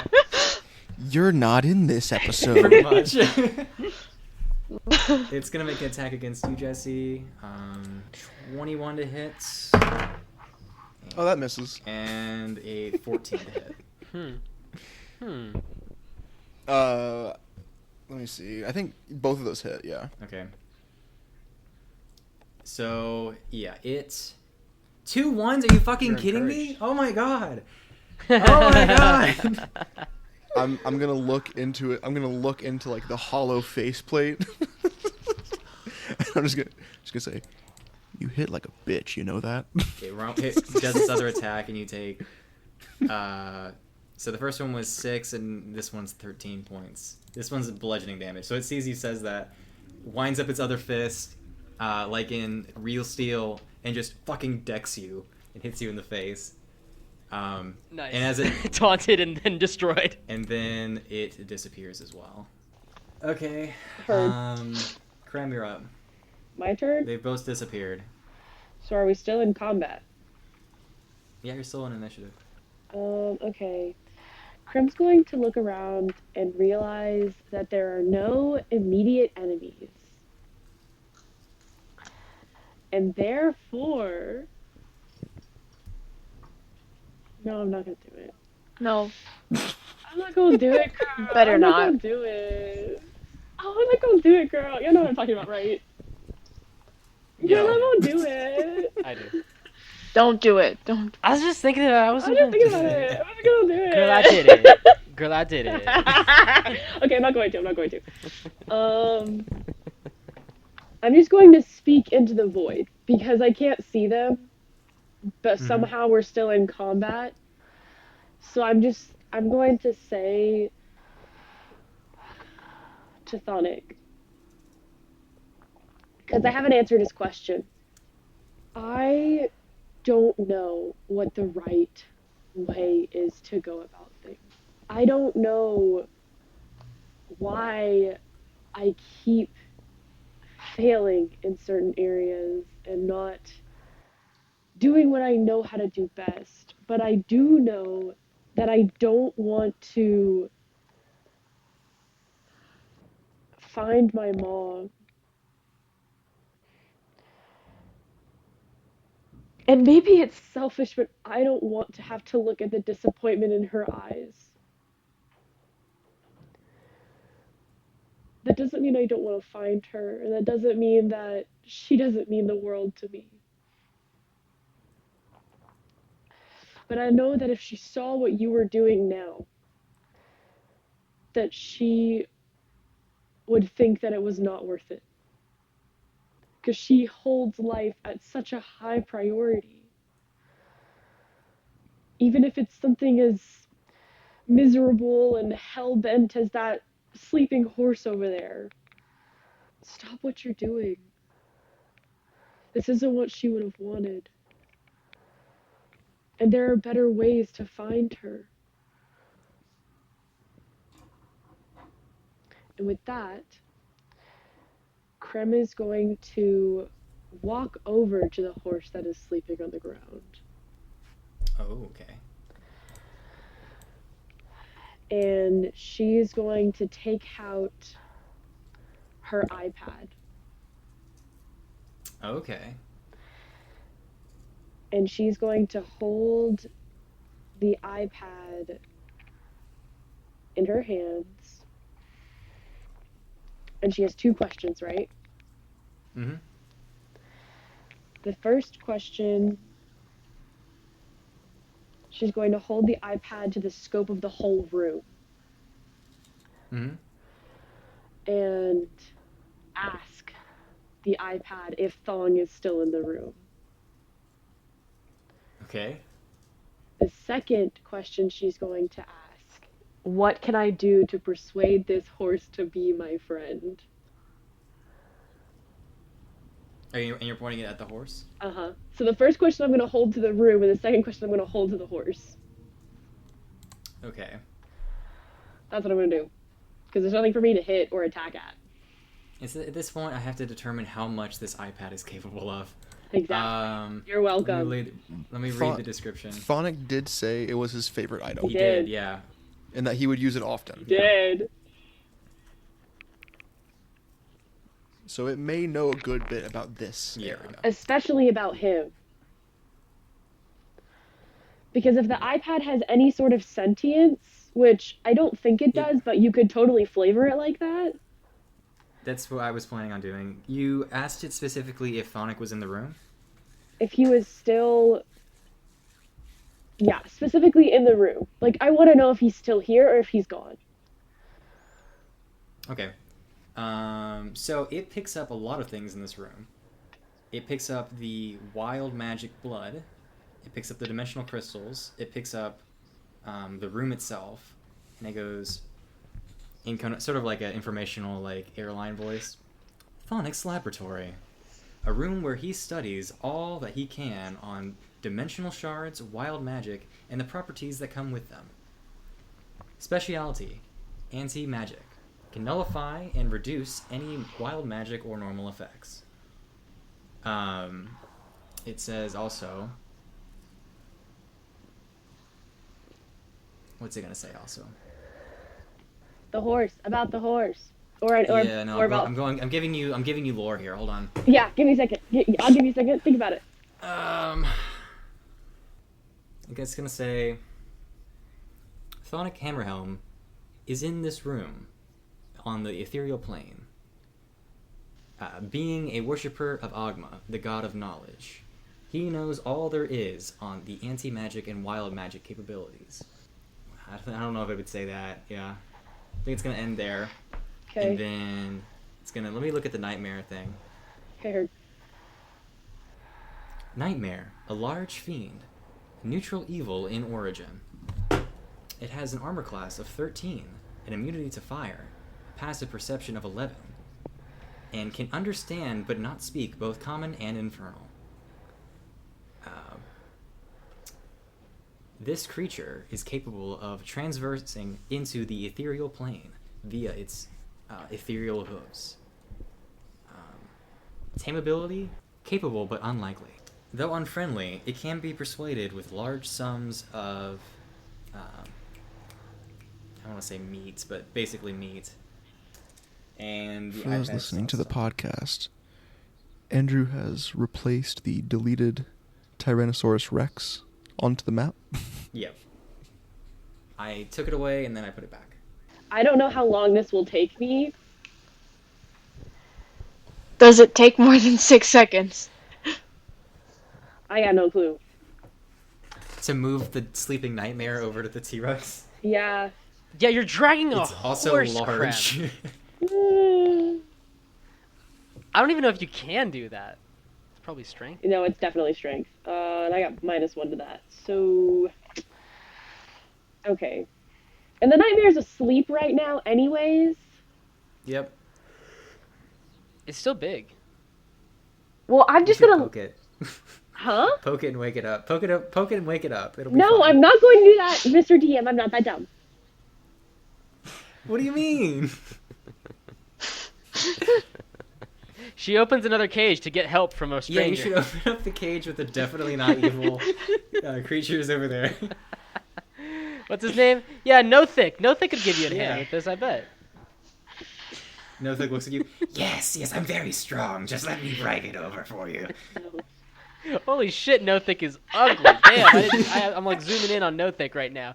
No Thick is a green eyeballed cyclops with like no flesh on his face. His teeth are pulled back so that the gums are exposed. No Thick is grody. What's Cram gonna do?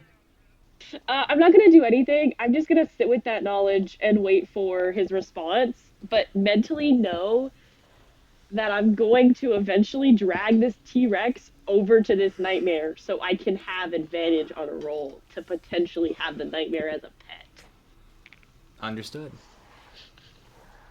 So before we leave, that's happening. Marianne's turn. Marianne doesn't see any immediate threats to fight. She's gonna see Yidril and 50 through 50. And her goal... you took out 4 crystals, you have 1 remaining, right? No, I have 2. I took out 3 in the bullet. Oh, 3 in the bullet. Okay, so she's gonna run over to you, lift you off your feet, and with half movement, she's gonna attempt to start to move out of the room to carry you out of danger. So over here, and she's also going to take one of the dimensional shards out of you. And she's going to turn around and cast Sanctuary on you. Actually, she could pull out the Wand of Wonder if she wanted to. No, she's going to cast Sanctuary on you, Jesse. Wand of Wonder, Wand of Wonder, Wand of Wonder. I'm feeling chaotic today. I want you to know that. We have too much chaos going on already. So, Jesse, you have Basically, if anyone makes an attack against you, they have to make a wisdom saving throw. Yeah. Or if not, they have to choose a new target or lose the attack spell. So I don't think there's anything else she can do there. Walk my way over to Yidril. You gonna walk to Yidril?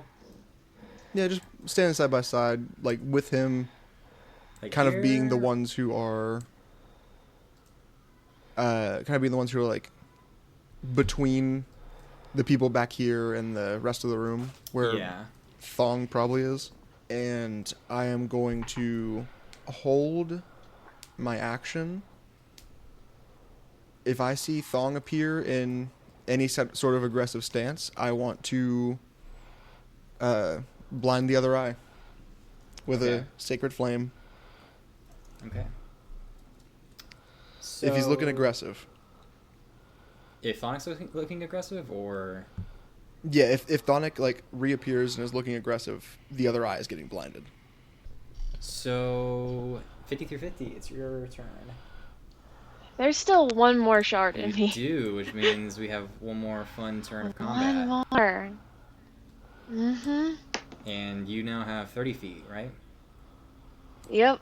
So Jesse, Yidril, Marion, Everyone. Graham, the horse, everyone. 17.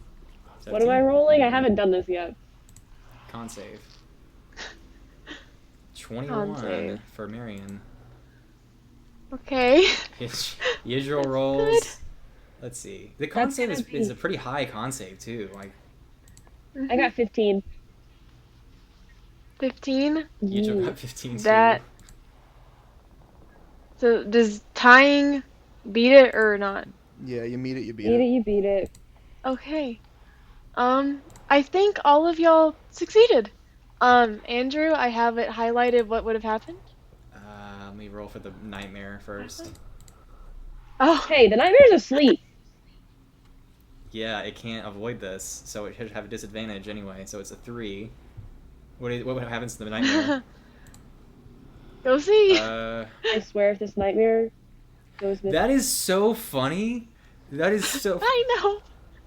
So, the Nightmare. the nightmare Poofs. is transported to the 9 hells and is contacted by a god. So I'm gonna say the nightmare just returns to its home plane, like a banishment spell. So yeah, the nightmare. Is it permanent? Here's the thing, it usually is not, but it's from that home plane. So like, But is this a banishment effect, or is it just like a moving thing? I feel like it should be a banishment effect, especially if, which probably next turn, the crystal shard thing's gonna be removed from 50 through 50. Yeah. So, I don't know. I just feel like that's, yeah. Heard. So it's gone. Okay, Like- with the rest of my turn, I'm gonna use what little strength I have to reach up to my neck and like pull out the last remaining shard. Yeah. So that effect is over now, and you feel And free for the first time, and you don't really remember when actually. kind of take a sigh of relief. Okay, since we're out of combat, I'm gonna actually explain a little bit more about my appearance. Are we out of combat? Are we? Totally. Yeah. Totally. I don't believe that for a Well, damn should I go ahead second. and... Mechanically. Well, okay, I'll go ahead and do this because it's like a calmer moment and y'all are kind of like a little less wary. Mhm. So, you know, Jesse is Marion's not, over but here. yes. Well, yeah, Marion is over here. Aside from what y'all saw is just gaping wounds in each of her limbs and her upper chest, she has probably dozens of scars covering her body of what look like very like surgical scars where they're all like straight line, and you can probably assume that whatever was being done to her has been done many times before. And then you know, that like she has kind of like black hair, and half of it is kind of long and a little unruly, and the other half appears that half of her hair has been shaved off in maybe a few months ago, and there's another scar going from her right eye all the way around to the back of her head. And she looks very like she has very little like meat on her bones. You can tell she's very weak. I can't do anything else on my turn, so Um, I breathe a sigh of relief. it's Yidril's turn, and he's gonna go.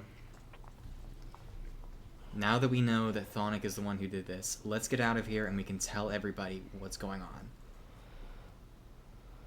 And he's going to move, I guess. He's going to take the spiritual weapon, he's going to carry it with him. And I guess he's going to try and keep it between all of you guys so he can, like, move it when he sees them appear. So he's going to go 5, 10, 15, 20, 25, 30. Well, does he want to leave you is the question. This is difficult. What does he want to do? I mean, when Yidril looks at Jesse,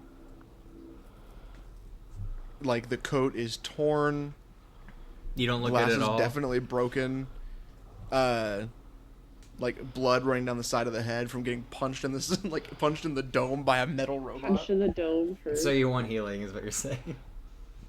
No, I'm just telling him what he sees. He's going to cast Mass Cure Wounds on everybody. Yay! Cure our wounds. Cure our wounds. So it's 48 plus 11. And you cast that at 6th level. So you guys get 33 hit points back. I'm back to full health. So everybody here gets 33 hit points back. Andrew, can I ask to do something? Sure, what do you want to do? Can I, since as I think we are out of combat because I haven't seen him A, answer my question, rude ass, because I know he's in the room, and B, because he hasn't reappeared, or the Guardian hasn't reappeared, can I walk to the back of the room where it looks like it's going to keep going and just roll investigation? I'm not going to walk back there, I just want to roll investigation. Well, we're not out of combat yet. Because what happens is Thonic was holding his turn for the Shield Guardian to get in place. And the Shield Guardian and Thonic reappear in the space, flanking Yidril. And you see that Thonic has pulled a Warhammer off of his back, and he's holding it in the space that Yidril was in. Specifically where his heart is. And you see the Shield Guardian's sword right where his neck is. So And before he gets to make an attack, though, okay. You're attacking him? the sacred flame goes off, Okay. in the other eye, potentially fully blinding him. So he needs to make a dex save. Dex save again. It's a natural 20 plus 1. Damn. Okay. I not that you see that. I did not. We That is saw, not yeah. planned. Yeah, I know. I'm That's watching it. yeah. Mm-hmm. I'm so glad I rolled that online. Okay. So yeah, with this other hand, he takes you. You reach out to cast sacred flame against him. He takes your other hand, and you feel now that he's grabbing you, the magic fade from your body, and you see Can the I- warhammer in Yidril's chest. Can I? Because not fully healed, I'm guessing there's still blood in Jesse's mouth. Can I just spit blood at him? You're not fully healed. I gave you like 33. I was at 12 out of 51. Damn. Okay. He spit blood at him. Not looking for really any mechanical effect, but just Okay. disrespect. He sees the blood hit his body, and he turns to you, Krem, and he goes, "You may not be doing whatever it takes to get to your mother, but this world is unfair, and I've lost too much in order for this to happen, and I can see a solution within it, and if you are going to stop me, well, I'm sorry about that." And Yidril falls over, because a warhammer was summoned directly inside of his chest, and a shield guardian put a sword to his throat.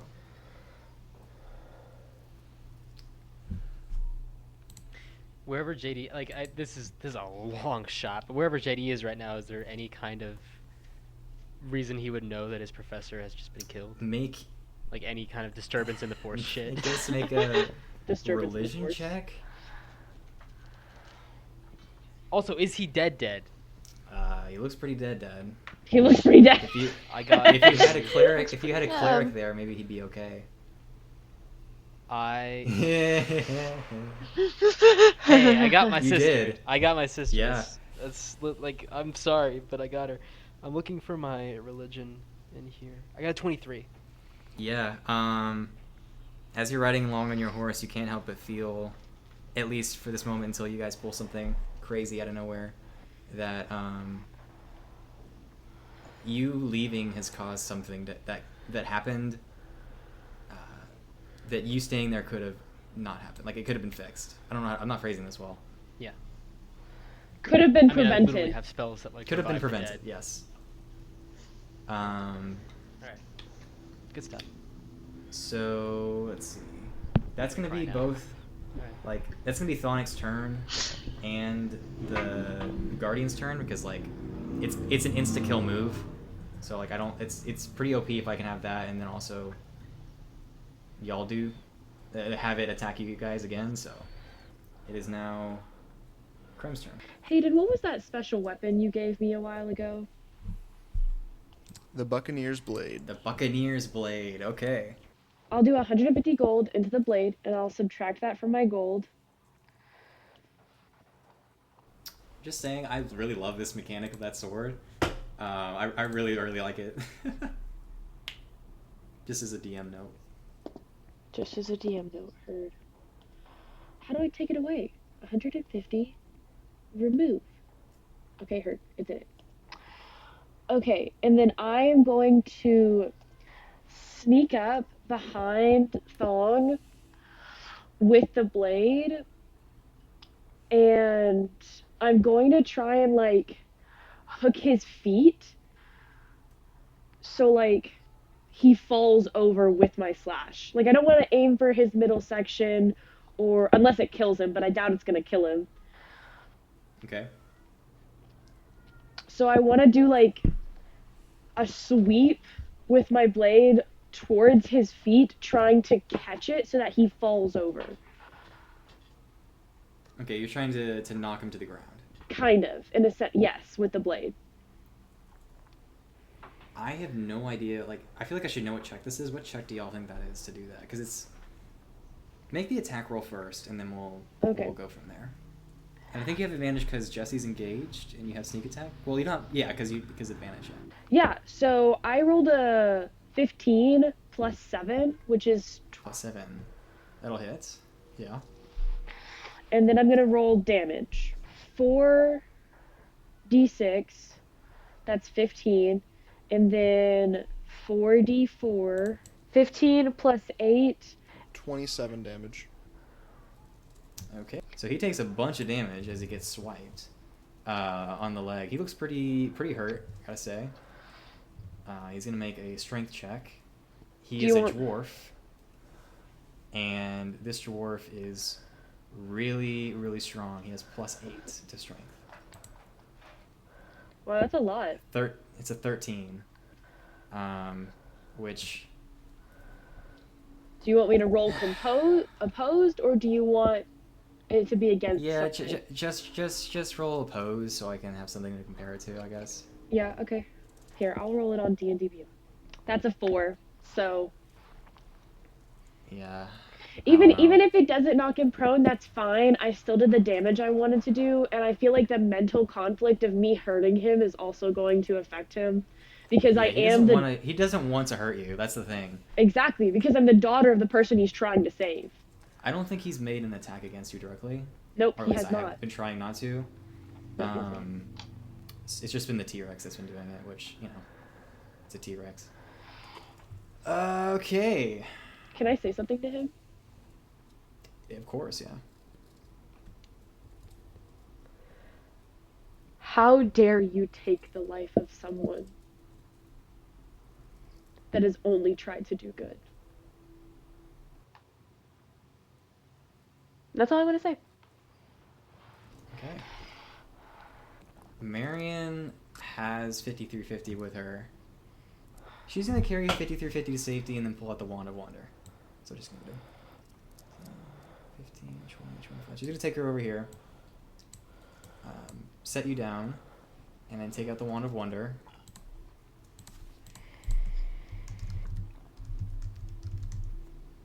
$39. Let's see Ooh, what 39 does gives the us. 39 do? How many times have I rolled this? That is, okay. That's not good. That's not good at all. She casts Lightning Bolt again. This is the third time she's cast it. The probability of that is not high. It's a 100-foot thing, so it's going to hit pretty much everybody. I need you guys to all make dexterity saving throws. Yeah, I have evasion, so I'm gonna use bonus action because I didn't do that last time. So he fails that. And skedaddle.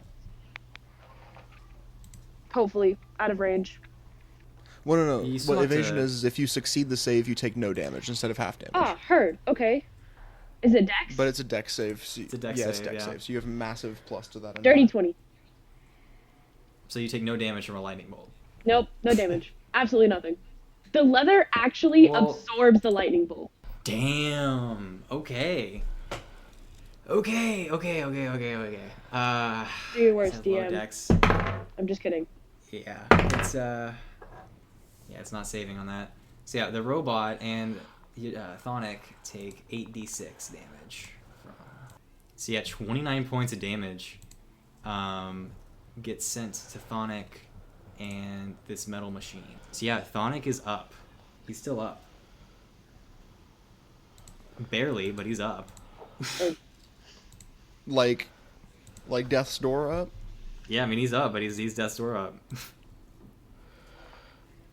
Okay. Jesse is going to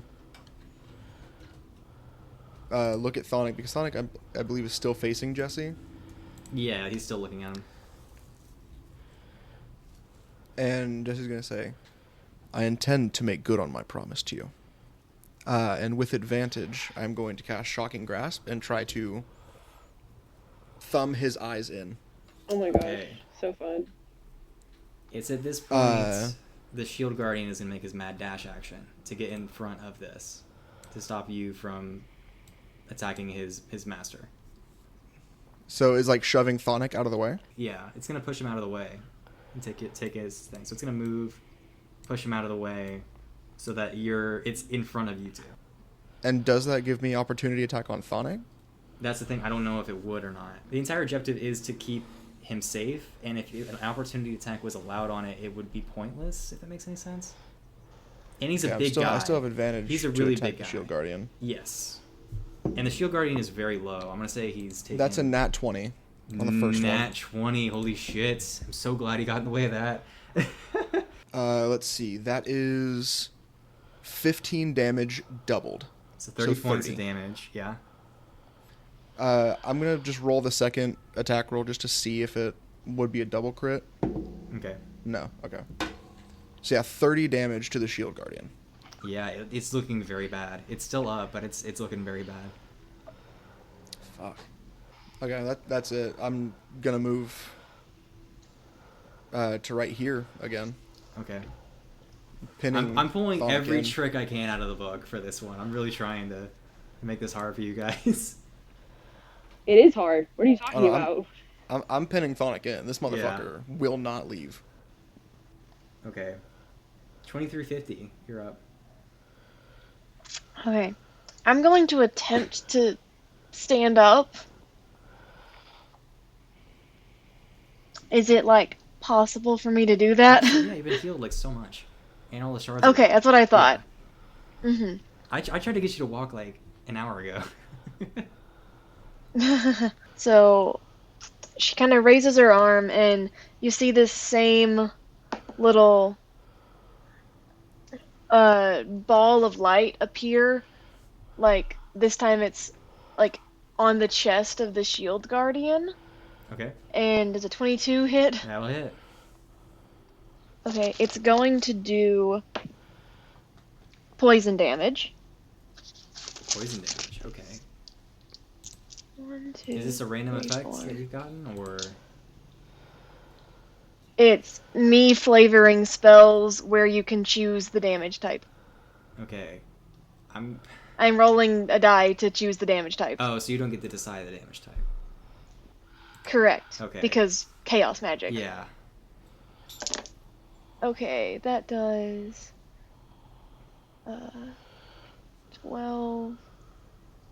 26 points of damage. Of only poison damage? Yes. I hate to tell you this, but it's immune to poison damage. Which is why I was like, can No. you pick a different effect if that's possible? Well, I mean, I'm sorry. it's a spell where you can choose the damage type, and I was rolling a die Yeah. to choose the damage type. Okay. So no. Okay, you cast that. Now what would you like to do? I have nothing I can do as a bonus action. Okay. You can move. You can move. I mean, I guess I'll just step, like, through the doorway, kind of hide. So, Yidril is going to roll a death save. It's a 19. So, that's 1.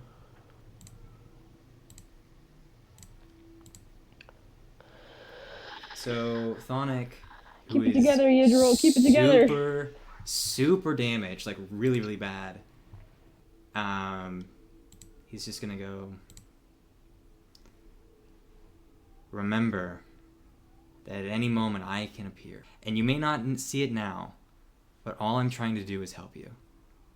And he vanishes again, and so does the Shield Guardian. In this moment, Jesse is going to give bonus action to his last 2 healing dice to Yidril. Okay. So 4 health to Yidril, and Jesse is just going to walk out. Just going to leave. He's leaving. Okay. Yeah. Full leave the room, out of it. Where are you going? Just walking past everyone. Jesse is overwhelmed. Like to the room, you think, or no? I think up to the roof.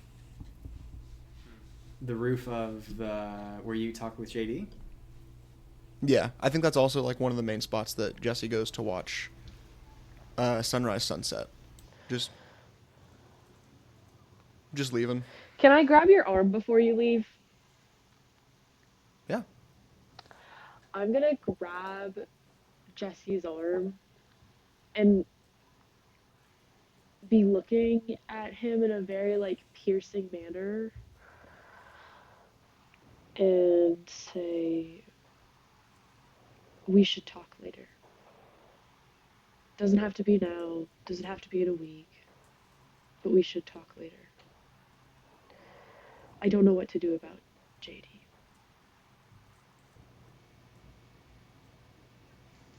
But we need to do something.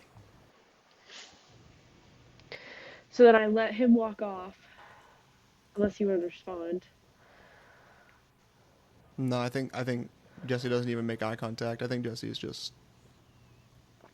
extremely distant after everything that's happening. And just like clears their throat after you said just and just walks. And then I'm gonna go walk over to Marion Okay. and like playfully punch her on the shoulder and be like, trauma? She's gonna kind of give you a half smile and go, I think we were very, very close to something very, very bad, and I'm not even sure we're out of it yet. But at least we were able to find you. And she's looking at 5350. Again, she's still very scared of what's going on.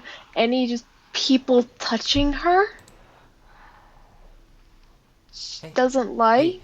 Hey, you're gonna be okay. Do you know who you are? Do you know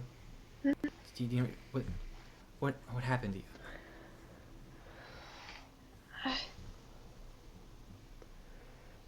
don't know.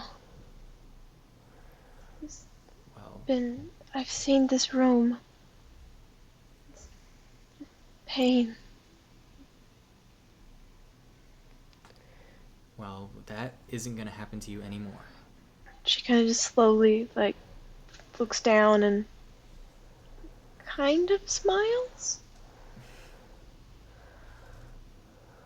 I'm gonna look to Marion and say to her, I think she's beyond our healing. We should probably get her to someone. And then I look to Professor Yidril. No, he's dead. Yidril, JK, he's yeah. dead. I healed Oh, him. her. He healed him. Heal. So he's at like 1 hit point right now. He's at 4. He's at I should 4 hit probably points. go, like, give him a hand, right? Yeah, he's just on the ground in a cold sweat, like still like war-shocked, looking around for like any sign of danger, and he sees you coming towards you, and he runs, picks you up, and dashes with you out of the room as best he can. With So, me or with with you? He's trying to get you the hell out of this room. Heard. I'm like, are you okay? Are you okay? And like, I like to think it's like fireman style carrying, like over his shoulder. Yeah, that's exactly what he's doing. He goes, "No, we're getting out of here." And Crib's not gonna fight back at this, but she's gonna make eye contact as Yidril is running with Marion and mouth, "See you later," I guess. You two as well. With me now. We're getting out of here immediately. Yeah. He's still here. He's still dangerous. I'm guessing that Marion just grabs the box of memories for Krem. Yeah. Yeah. she'll take it. Please get the box. Make sure it's not forgotten. And the telescope. Yeah. Actually, I'm gonna have you roll a sort of like meta back in time investigation check for me. Me? Yes. Hallelujah. This happened whenever he was looking at you directly. Praise the Lord Jesus. Just like a straight roll or investigation. It's investigation. I think I have +8 to that, right? I rolled a 12, but I'm looking at my investigation modifier. Yeah, it's 8, so that's gonna be a dirty 20. 20? Yeah. You remember, now that you're thinking about it, he looked back at you and he didn't have one of his normal like monocles on. Like, you remember back whenever he was inspecting the dimensional shards, he had a monocle that kind of came down and like zoomed in. Yeah. It wasn't his normal one. It looked like a lens, and you think about it for a second, and you remember that it looked like one of the lenses from the telescope. Okay, heard. Knowledge being put down in my notes. A memory of what or who leaves, to be guessed, but you remember that. And you leave the room.